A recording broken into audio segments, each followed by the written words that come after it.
हवामान विभागाने वर्तवलेल्या अंदाजानुसार जिल्ह्यात गेल्या 3 दिवसापासून कुठे मुसळधार तर कुठे रिमझिम पाऊस चालू आहे। याचा सर्वाधिक फटका आहे तो शेती पिकाला बसलाय।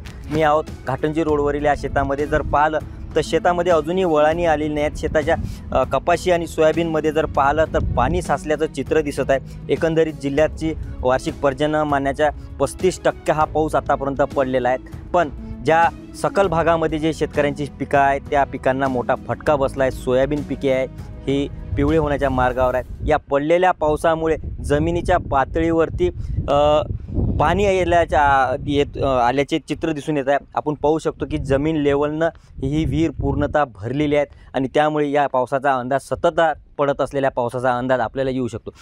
एकंदरीत जर जिल्ह्यात जर पाहिलं तर यवतमाळ, बाभुळगाव, कळंब, राळेगाव या भागातील जवळपास 450 हेक्टरच्या वरतील पिकांना मोठं नुकसान झालं आहे। नदी नाल्या काठावरील गावात जे शेतकऱ्यांची जी पिके आहेत, शेतं आहेत, या शेतांना ह्याचा मोठा फटका बसला आहे। साधारणतः राळेगाव तालुक्यातील वारा रोडवरील जवळपास 350 ते 400 एकर शेती या पाण्याखाली आली आहेत। या शेतकऱ्यांना दुबार किंवा तिबार पेरणी करणेही शक्य नसल्याचे चित्र समोर येत आहे।